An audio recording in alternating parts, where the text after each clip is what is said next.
Hello everyone, I welcome you all to anthropology for UPSC. और आज के lecture में हम देखने जा रहे हैं क्रोमोसोमल एबरेशन के बारे में। स्टार्ट करने से पहले एक बार सिलेबस पे नज़र डाल लेते हैं। तो एंथ्रोपोलॉजी पेपर 1 के सब टॉपिक 9.4 में हमें chromosomal chromosomes and chromosomal aberration, numerical and structure aberration, sex chromosomal aberration और ऑटोसोमल एबरेशन देखना है। इन सब को डिटेल में भी देखना है, इनके एग्जाम्पल्स को, जो कि हम नेक्स्ट लेक्चर में देखेंगे। इस लेक्चर में हम सब के बारे में पढ़ेंगे कि ये सब क्या होता है। ठीक है। एग्ज़ाम में हर साल आप इससे एटलीस्ट 10 मार्क्स का क्वेश्चन एक्सपेक्ट कर सकते हैं, और या तो 15 मार्क्स का तो आता ही है। 10 to 15 मार्क्स का क्वेश्चन इससे आता है। बहुत ही इंपॉर्टेंट टॉपिक है, ध्यान से इसको समझते जाइए। देखिए, सबसे पहला पार्ट आता है किसी भी आंसर में। जब आप यूपीएससी में लिखते हैं तो एक अच्छा इंट्रोडक्शन देना। ये एक डिसेंट इंट्रोडक्शन है। इसके जगह आप और कुछ भी क्रोमोसोम के बारे में लिख सकते हैं कि chromosome is the genetic material of living being found in the nucleus, या ब्ला ब्ला, जो भी डेफिनेशन आप देना चाहते हैं। यहाँ पे लिखा हुआ है कि हमारे पास 23 पेयर ऑफ क्रोमोसोम्स होते हैं। ठीक है।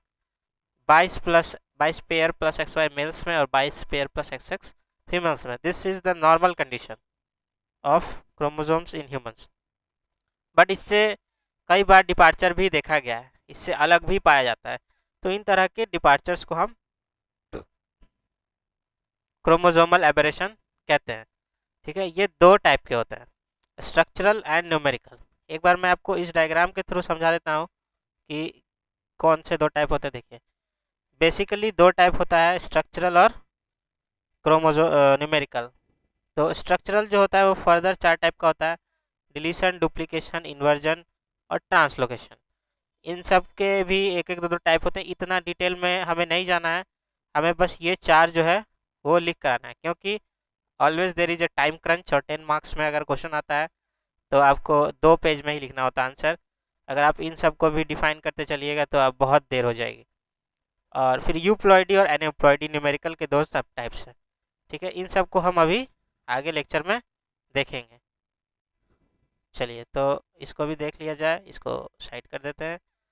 आइए, सबसे पहले हम समझते हैं स्ट्रक्चरल क्रोमोसोमल एबरेशन को। नाम से ही समझ आ रहा है हमें कि स्ट्रक्चर की बात हो रही है। स्ट्रक्चर क्रोमोसोम का कैसा होता है, अगर आपको एक बेसिक स्ट्रक्चर भी आइडिया हो तो कुछ इस तरह का ड्रॉ किया होगा आपने। यहाँ पे सेंट्रोमेयर होता है, this is the short arm. ठीक है, दिस इज सेंट्रोमेयर। बेसिक है, इतना सबको पता होगा। तो ये क्रोमोसोम जो होता है ये इस तरह के रूप में रहता है जब डिवीजन नहीं होता, और ये सिस्टर क्रोमाटिड के साथ होता है जब इसका डिवीजन हो रहा होता है। और ऐसे दो क्रोमोसोम पाए जाते हैं, मतलब कॉपी एक का रहता है हमेशा। ये बेसिक स्ट्रक्चर होता है। ठीक है। अब हर एक क्रोमोसोम का अलग अलग स्ट्रक्चर हमने देखा था। कहाँ पर देखा था, अगर आपको याद हो तो, जब हम कार्योटाइप देख रहे थे। कार्योटाइपिंग में इसी तरह के स्ट्रक्चर का स्टडी किया जाता है। तो अगर स्ट्रक्चर में कुछ प्रॉब्लम हो जाए तो हम कहेंगे कि स्ट्रक्चरल एबरेशन हुआ है। पहला सबसे कॉमन एबरेशन क्या है, डिलीशन का, मतलब कुछ पोर्शन जो है वो डिलीट हो जाए। तो अगर आप यहाँ पर देखेंगे तो मैंने आपके लिए ये एक डायग्राम लगाया है।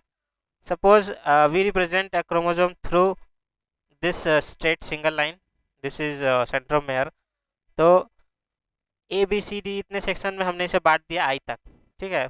अगर यहाँ से ब्रेक हो जाए, यहाँ से, तो ए बी शुरू का पोर्शन गायब हो जाए और उसके बाद का क्रोमोसोम बचे, ठीक है, इतना दूर का बचे, तो उसे कहेंगे कि इस क्रोमोसोम में से टर्मिनल डिलीशन हो गया है। और उसी तरह इंटर कैलरी होता है। इंटर कैलरी डिलीशन मतलब हो गया कि बीच में कहीं डिलीशन हो जाए, टर्मिनल पोर्शन पे ना हो करके कहीं बीच में डिलीशन हो जाए, ये बीच का पोर्शन डिलीट हो जाए। ठीक है, तो उसे कहेंगे कि इंटर कैलरी है। इसका एक बहुत ही अच्छा एग्जाम्पल है क्राई डू चैट सिंड्रोम। ये होता है फिफ्थ क्रोमोसोम के शॉर्ट आर्म के डिलीशन की वजह से। और इसमें बच्चा जो है वो बहुत ही हल्के हल्के से रोता है, बिल्ली की तरह, इसलिए इसका नाम होता है क्राई डू चैट, मतलब बिल्ली की तरह रोने वाला सिंड्रोम। सिमिलर एकदम उसके होता है एडिशन या डुप्लीकेशन। ठीक है, मतलब जैसे यहाँ पे टर्मिनल पार्ट गायब हो गया, वैसे ही टर्मिनल पार्ट एक एक्स्ट्रा भी कॉपी होकर लग सकता है। ठीक है, तो उस तरह का अगर कॉपी हो जाए, इंटर कैलोरी पार्ट एक्स्ट्रा हो जाए, तो उसे हम कहते हैं कि डुप्लीकेशन हो गया है। और ये दोनों जो होता है आप नोट डाउन करेंगे। एक एडिशनल इन्फॉर्मेशन मैं आपको दे देता हूँ। इन दोनों को कहा जाता है कि ये बैलेंस्ड, अनबैलेंस्ड, माफ़ कीजिएगा, अनबैलेंस्ड क्रोमोसोमल एबेरेशन है ये सब। ठीक है, अनबैलेंस्ड क्यों है? क्योंकि इस तरह का एबेरेशन जब होता है तो नॉर्मल जितनी संख्या थी क्रोमोसोम की वो चेंज हो जाती है, जेनेटिक मटेरियल का क्वांटिटी ही चेंज हो जाता है। ठीक है, और एक इम्बैलेंस आ जाता है। वहीं अगर इन्वर्जन और ट्रांसलोकेशन की हम बात करें तो ये बैलेंस्ड है। ठीक है, ये दोनों बैलेंस्ड है। इसमें क्या होता है कि इधर उधर हो जाता है क्रोमोसोम का मटेरियल, लेकिन कम या ज़्यादा नहीं होता है। तो जितना मौजूद रहना चाहिए सेल के अंदर उतना रहता है, लेकिन उसकी लोकेशन बदल जाती है। तो इन्वर्जन समझने की कोशिश करते हैं। ये इन्वर्जन है कि इस तरह से सेगमेंट का रीअरेंजमेंट हो जाए जिससे कि वो रिवर्स हो जाए, एंड टू एंड, कोई भी एक portion end to end reverse हो जाए। ठीक है, दो तरह का हो सकता है, पैरासेंट्रिक एंड पेरीसेंट्रिक। पैरासेंट्रिक में सेंट्रोमेयर इन्वॉल्व नहीं रहता है, पेरीसेंट्रिक में सेंट्रोमेयर भी इन्वॉल्व रहता है। ये डायग्राम के थ्रू समझते हैं। देखिए, ये एक अगेन एक क्रोमोसोम रिप्रेजेंट हुआ है, तो हम यहाँ पे पेरीसेंट्रिक जिसमें सेंट्रोमेयर इन्वॉल्व रहता है उसका बात कर रहे हैं। तो ये पोर्शन जो है सी डी ई अपना जो रिवर्स कर लिया अगर डायरेक्शन, तो सी डी ई की जगह ई डी सी हो गया यहाँ पे। इस तरह का अगर बदलाव देखने को मिलता है तो ये हो गया इन्वर्जन, और वो भी कैसा, पेरीसेंट्रिक, क्योंकि इसमें सेंट्रोमेयर इन्वॉल्व है। सिमिलर वे में पैरासेंट्रिक इन्वर्जन है, जब सेंट्रोमेयर इन्वॉल्व ना हो। ठीक है, उस कंडीशन में हम कहेंगे कि पैरासेंट्रिक है। और इसमें भी ई एफ जी जो है वो रिवर्स होकर जी एफ ई हो गया है। मतलब यहाँ पे आपको ए बी सी डी से सिखाया जा रहा है इजी वे में। असल में जेनेटिक मटेरियल और जो प्रोटीन का जो सीरीज होता है, बेस पेयर और सीरीज होता है, वो अपना स्ट्रक्चर चेंज कर लेता है, इधर उधर कर लेता है। इसको आप ए बी सी डी तो ये रिप्रेजेंटेशन के लिए। ठीक है, आई होप अभी तक आपको सब कुछ क्लियर होगा। सिमिलर वे में हम ट्रांसलोकेशन को भी समझेंगे। ट्रांसलोकेशन का मतलब हो गया, ट्रांस का मतलब हो गया दूसरे जगह पर लोकेट हो जाना, दूसरे जगह पर चला जाना, यानी कि एक नॉन होमोलोगस क्रोमोसोम में कोई पार्ट का टूटकर चले जाना। ठीक है, अब ये भी दो तरह का होता है, बेसिकली दो तरह का होता तो बहुत तरह का ट्रांसलोकेशन, लेकिन बेसिकली दो तरह का होता है, नॉन रिसिप्रोकल और रिसिप्रोकल। नॉन रिसिप्रोकल में क्या हुआ कि सपोज ये जो एक क्रोमोसोम का कोई पोर्शन जो है वो टूट कर दूसरे क्रोमोसोम पर चला गया, लेकिन दूसरा क्रोमोसोम का कोई भी हिस्सा पहले वाले क्रोमोसोम पर नहीं आया, तो ये हो गया नॉन रिसिप्रोकल। ठीक है, और रिसिप्रोकल क्या होता है, जब एक क्रोमोसोम का हिस्सा टूटकर दूसरे पर तो गया, साथ ही साथ दूसरे क्रोमोसोम का भी एक हिस्सा टूटकर पहले पर आ गया, तो मतलब आदान प्रदान दोनों तरफ से हो गया, तो ये रेसिप्रोकल हो गया। ठीक है, इसको आपको शॉर्ट में बस लिख देना है, बहुत ज़्यादा एक्सप्लेन करने जाइएगा आपको टाइम की कमी महसूस होगी, पेपर कंप्लीट नहीं होगा। फिर आते हैं अब हम न्यूमेरिकल क्रोमोसोमल एबरेशन पर, जो कि सेकेंड टाइप है क्रोमोसोमल एबरेशन का। नंबर्स में जो गड़बड़ी हो जाती है, तो नंबर्स में जो गड़बड़ी होती है उसको दो टाइप में बांटा गया है, यूप्लॉइडी और एनूप्लॉइडी। यूप्लॉइडी देखिए समझिए, हो सकता है आपने 9th 10th या 11th में पढ़ा होगा कि जब 23 के मल्टीपल, हमारे अंदर की बात, ह्यूमंस की बात हो रही है, मतलब पूरा सेट जब जो है वो क्रोमोसोम का कम हो जाए या ज़्यादा हो जाए, तो इसलिए लिखा गया गेन और loss of entire set of chromosome. अब वो किसी ऑर्गेनिज्म में 23 हो सकता है, किसी में 25 हो सकता है, किसी में 50 हो सकता है, किसी में 10 हो सकता है। ठीक है, तो पूरा सेट ही चेंज हो गया। ठीक है, तो इसके भी दो टाइप होते हैं, हाईप्लॉइडी और हाइपरप्लॉइडी, सॉरी हाइपोप्लॉइडी और हाइपरप्लॉइडी। तो हाइपोप्लॉइडी क्या होता है, मतलब कम हो जाना, तो इसका एग्जांपल है मोनोप्लॉइडी। जनरली तो हमारे अंदर 2n होता है, 2 × 23, ये 2n का फॉर्म है।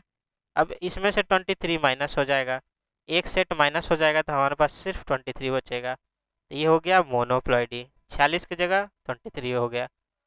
Since n = 23, a person has a single set of chromosome। ठीक है, अब यहाँ पे आप ध्यान दीजिए कि ये जो फार्मूलाज हैं ये लिखने ज़रूरी है। ठीक है, अगर आप फार्मूला नहीं लिखेंगे तो टीचर आपसे इम्प्रेस नहीं होंगे और मार्क्स नहीं देंगे। हाइपरप्लॉइडी का भी जो फार्मूला है वो आपको लिख लेना है, 2n + xn। ठीक है, इसमें है पॉलीप्लॉइडी, ट्राइप्लॉइडी, टेट्राप्लॉइडी, पॉलीप्लॉइडी कंबाइंड वर्ड है कि एक्स कितना भी हो सकता है। 2n तो है ही हमारे पास, अब उसमें बढ़ रहा है। अब यहाँ पर अगर एक होगा तो ये सिर्फ n हो जाएगा, मतलब 3n, 4n, 5n इस तरह से बढ़ेगा। तो ट्राइप्लॉइडी हो गया जब हमारे अंदर 3n हो गया, टेट्राप्लॉइडी हो गया जब हमारे अंदर 4n मौजूद हो गया। इसी तरह टेट्रा के आगे पेंटा हेक्सा तक जाता है। ठीक है, तो कुदरत के कई करिश्मे हैं, कई तरह के जेनेटिक डिफेक्ट्स पाए जाते हैं। इन सब जेनेटिक डिफेक्ट्स में सर्वाइवल रेट बहुत कम होता है, लेकिन फिर भी एकेडमिक्स पर्पज से हमें इन्हें समझना है। और अगर हम एन्यूप्लॉइडी की बात करें, देखिए एन्यूप्लॉइडी जो होता है वो ज़्यादा कॉमन होता है। इसमें क्या है कि चेंज जो है वो नंबर्स में, सेट में नहीं होता है, मतलब 23 के सेट में नहीं होता है, बल्कि 1 +1 -1 +2 -2 इस तरह से होता है। तो इसके दो मेन टाइप हैं, पहला है हाइपोसोमी, दूसरा है हाइपरसोमी। हाइपोसोमी क्या है, जब कम हो जाए। ठीक है, इसमें मोनोसोमी और डबल मोनोसोमी आ रहा है। मोनोसोमी मतलब आपके पास 46 क्रोमोसोम था, एक कम हो गया, मोनो, एक कम हो जाना, मोनोसोमी, तो आपके पास बचा 45। डबल मोनोसोमी मतलब कहीं दो अलग अलग क्रोमोसोम का एक एक कॉपी गायब हो गया, तो उस केस में बचा हमें 44। ठीक है, इसी तरह हाइपरसोमी होता है, मतलब जब हमारे पास अधिक हो जाए, तो एक अधिक हो रहा है, दो अधिक हो रहा है, इस तरह से 3 भी हो सकता है, 4 भी हो सकता है। उसी बेसिस पे यहाँ पे दिया गया है ट्राइसोमी, टेट्रासोमी। अभी ट्राइसोमी इसको क्यों कहा गया है, यहाँ तो एक ही ज़्यादा है, ट्राई शब्द कैसे आ गया, तो ऐसे समझिए। मान लीजिए हम 21st क्रोमोसोम की बात करते हैं, तो 21st क्रोमोसोम का कितना कॉपी है हमारे पास, 2 कॉपी है। ठीक है, 2 कॉपी ऑलरेडी है, अब एक कॉपी एक्स्ट्रा आ जाएगा तो ये 3 कॉपी हो जाएगा, इसलिए इसको ट्राइसोमी कहते हैं। है तो पहले से 2 और एक एक्स्ट्रा है, तो इसलिए इसको ट्राइसोमी कहते हैं। चलिए ठीक है, इसी तरह टेट्रासोमी है। इसी को डायग्रामेटिक वे में भी आप दिखा सकते हैं। अभी हमने जो न्यूमेरिकल एवरेशंस देखे, उसको डायग्रामेटिक वे में दिखाने का तरीका क्या है, सबसे पहले ये दोनों जो है वो यूप्लॉइडी का है। ठीक है, यूप्लॉइडी में हाइपोप्लॉइडी और हाइपरप्लॉइडी, मोनोप्लॉइडी में एक सेट गायब है, ट्राइप्लॉइडी में एक सेट एक्स्ट्रा है। और एन्यूप्लॉइडी में आप यहाँ पे दे सकते हैं हाइपोसोमी, हाइपरसोमी, इसमें एक माइनस है, इसमें एक प्लस। सिंपल है, ये डायग्राम आप बना दीजिएगा तो टीचर इम्प्रेस हो जाएगा। अभी हम लोगों ने मेजर पोर्शन कर लिया, अब हम देखने जा रहे हैं सेक्स क्रोमोसोमल एबरेशन। देखिए सेक्स क्रोमोसोम हमारे अंदर XX फीमेल्स के अंदर और XY मेल्स के अंदर होता है। ठीक है, अब इसमें जब गड़बड़ी होती है तो भी बहुत दिक्कत होता है। देखिए फीमेल्स की अगर हम बात करें तो 46 क्रोमोसोम्स फीमेल्स में भी होते हैं, मेल्स में भी होते हैं, जिसमें कि जो सेक्स क्रोमोसोम होता है वो XX होता है। लेकिन अगर सुपर फीमेल नाम का एक एबरेशन देखा जाता है जहाँ पे एक X एक्स्ट्रा होता है, मतलब कि मदर से जो XX था वो जब ब्रेक होने वाला था तो वो ठीक से ब्रेक नहीं होता है, और फादर से भी एक X उसको मिल जाता है, तो ट्रिपल X का कंडीशन बन जाता है। ठीक है, तो मदर वाला दोनों X और फादर वाला एक X। तो इस सुपर फीमेल का क्या प्रॉपर्टीज़ है, क्या प्रॉब्लम है, ये सब हम लोग आगे देखेंगे, आगे डिटेल में देखना है इसको। अभी बस आप समझिए कि कैसे सेक्स क्रोमोसोम में भी प्रॉब्लम होता है। तो ये हो गया ट्राइसोमी ऑफ X क्रोमोसोम। ठीक है, उसी तरह मेल्स जो है, मेल नॉर्मल मेल का क्या होता है, XY होता है उनका जेनेटिक कंपोजिशन। ठीक है, XY होता है, लेकिन कभी कभी XYY हो जाता है, सुपर मेल। ऐसा कंडीशन बहुत ही रेयर होता है, लेकिन हो सकता है। ठीक है, तो यहाँ पे 47 क्रोमोसोम पाए जाएंगे, और अदर जो हो जाएगा 45 क्रोमोसोम, मतलब एक X रहेगा और Y रहेगा ही नहीं। Y नहीं रहेगा तो वो तो बहुत खतरनाक हो जाएगा, उसमें फादर का कैरेक्टरिस्टिक्स अच्छे से आएगा ही नहीं। फिर XXY भी होता है, जैसे XXX था वैसे XXY भी हो सकता है। तो ये सब केसेस हैं सेक्स क्रोमोसोम एबरेशन के। इन सब में अलग अलग तरह के बीमारियां होती हैं, अलग अलग तरह के सिम्टम्स होते हैं, जो हमें डिटेल में आगे देखना है। अच्छा, उसी तरह ऑटोजोमल एबरेशंस हैं, मतलब फर्स्ट क्रोमोसोम के सेट से लेकर आगे 22nd सेट तक, 23rd को छोड़कर जो भी क्रोमोसोम्स हैं उसमें जो जो इशू है वो ऑटोसोमल एबरेशन के अंदर आएगा, जो भी प्रॉब्लम उसमें आता है।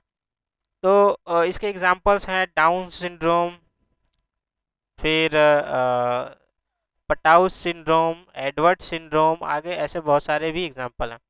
तो यहाँ पे आपको बेसिक वे में बताया गया, इसको डिटेल में करना है कि ये ट्राइसोमी ऑफ 21st क्रोमोसोम, यहाँ पे देखिए 21st क्रोमोसोम जो है वो 3 हो गया, 2 रहना चाहिए था, एक एक्स्ट्रा है। Characterized by Mongolian feature, simian cleft. Mongolian features क्या होता है, सिमियन क्लेफ्ट क्या होता है, ये सब आपको डिटेल में मिलेगा। Mental retardation, simian cleft on palm, ये सब आपको डिटेल में पढ़ना है आगे, इसलिए यहाँ पे आप एक्सप्लेन करके अपना टाइम वेस्ट नहीं करेंगे अगर सिर्फ ये क्वेश्चन आता है तो। ठीक है, अगर एक्सप्लिसिटली आपसे पूछा जाएगा डाउन सिंड्रोम तो आप एक्सप्लेन करेंगे पूरा डिटेल में, डाउन सिंड्रोम के कैरेक्टरिस्टिक्स को बनाएंगे, ड्रॉ भी करेंगे। फिर पटाउ सिंड्रोम है। Patau syndrome trisomy of 13th chromosome से होता है। इसमें क्या है, क्लेफ्ट लिप, कटे हुए होठ, कटा हुआ जीभ, उंगलियां अजीब सी होती हैं एक दूसरे के ऊपर चढ़ी हुई, तो इस तरह के प्रॉब्लम्स होते हैं। Edward syndrome trisomy of 18th chromosome, इसमें इसमें ट्रायंगुलर माउथ, फ्लेक्स्ड फिंगर्स, ये सब कैरेक्टरिस्टिक्स है जो आपको याद करना है। वैसे ही क्राई डू चैट जो था वो एक स्ट्रक्चरल एबरेशन था जो कि 5th क्रोमोसोम के शॉर्ट आर्म के मिसिंग हो जाने की वजह से होता है, हमने ऊपर भी देखा था। और इसमें बच्चा जो है बिल्ली की तरह रोता है धीरे धीरे, उसकी आवाज़ ज़्यादा नहीं निकलती है। ठीक है, तो ये सब जो हमने ऊपर देखा, क्रोमोसोमल एबरेशन जो है कोई भी डिविएशन हो सकता है इन shape, size or number of chromosome, resulting in condition which can be negligible to serve depending on the anomaly, negligible to severe, sorry। तो ये भी आप इंट्रो में लिख सकते हैं, जो यहाँ पे कंक्लूजन में दिया गया है, आप इसको इंट्रो में भी लिख सकते हैं कि क्रोमोसोमल डेविएशन क्या है, और आप दूसरा एक कंक्लूजन सोच सकते हैं। तो इस तरह से यहाँ पे एक लेक्चर ख़त्म होता है, और काफ़ी इंटरेस्टिंग टॉपिक था ये। इसके आगे जितने भी सिंड्रोम्स हैं हम उन सबको देखेंगे, और आई होप आपको ये लेक्चर समझ में आया होगा। तो मिलते हैं नेक्स्ट वीडियो में, तब तक के लिए धन्यवाद।